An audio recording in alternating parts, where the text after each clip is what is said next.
Well, folks, we've got some lighthearted news today. President Bashar al-Assad of the Syrian Arab Republic recently did an interview on television. This was not an English language interview. It was an interview in Arabic. And, because of that, people in the media are able to sort of come up with competing translations of, this interview and, I guess, twist whatever Assad said to fit their narrative one way or the other. And so a lot of folks in the media seem to be taking this interview that Assad did and presenting it as, hey, look at Assad here. He's praising Trump and saying he respects him and all this stuff. And he thinks highly of him. And they make it sound like that, Assad did some interview where he decided to praise Trump, which you might think is kind of weird, considering that, Trump has been having troops occupying Syria, a country that Assad claims to be the president of, ever since the day he was, sworn in as president of the United States. So you would think that, old Bashar Assad would not be particularly fond of Trump. And so I guess the media is trying to say by portraying, what Assad said, which I'll get into, as praise, is they're trying to say, they're trying to spin this whole thing of Trump, moving out from northern Syria and pulling back a little bit. They're trying to spin that as, oh, look, this was a big victory for Assad. Assad thinks that Trump is a great president because, he's abandoned America's role in the world and blah, blah, blah. And Trump doesn't want endless wars forever, even though Trump really isn't ending the endless wars, to the extent that he claims to be. But nevertheless, the media feels like Trump is this big, super uber dove, and they want to make it look like Assad just loves Trump for being such a dove. When in fact, the reality of the situation could not be farther from what some media outlets are making this out to be. Assad in this interview, at least according to a competing translation that makes a little more sense, considering the circumstances here.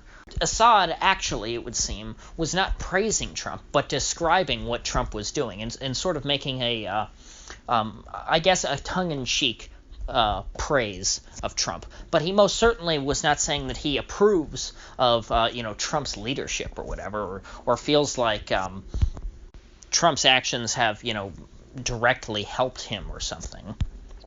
What Assad said was, much more nuanced than that. And so the headline, or I guess the quote that I saw polled by Zero Hedge was, Assad calls Trump, best U.S. president. And I believe best U.S. president was the quote.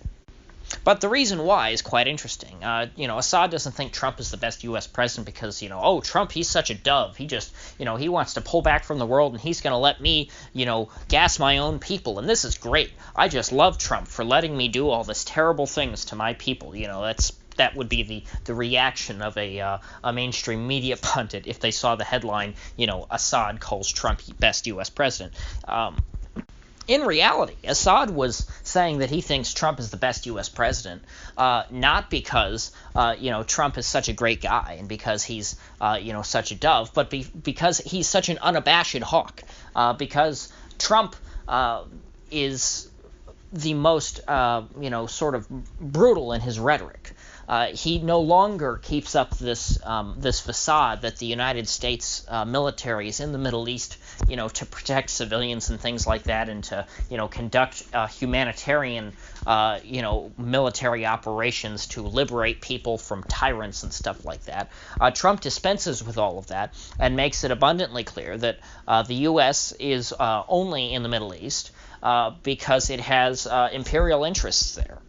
Specifically, Assad talks about how Trump has, come out and said fundamentally, hey, the reason why we backed away from northern Syria is, because we weren't there to protect the Kurds.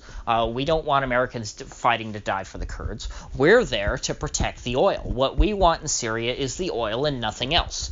And Trump's been explicitly clear about this, and it's not a secret. This is not, classified or anything.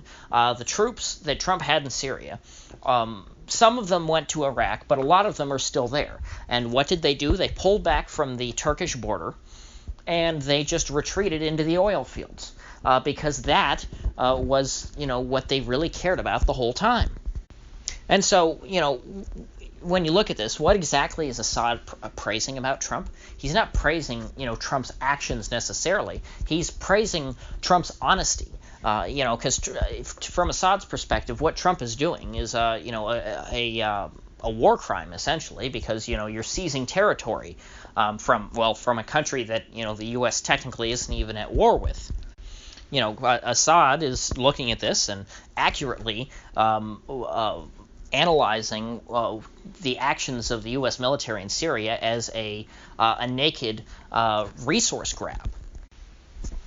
And, Trump is not denying that. Unlike someone like George W. Bush, who would try and make the case that, oh, no, we're just there to protect the people. The oil just happens to be there. We don't care about the oil. And so from a PR perspective, this makes, Assad's life a bit easier because, now Assad doesn't have to play defense as much and try and argue against, the pretense that the U.S. is just there to help people. He doesn't have to try and make the case that the U.S. is an aggressive imperial power because Trump is coming out and saying it for him. So all Assad has to do is, present his case and say, like, well, here's why I'm better than, the American empire. Here, and that's a bit of an easier case to make than, hey, here's why I, the evil dictator, am better than these wonderful angels who just care about protecting human lives.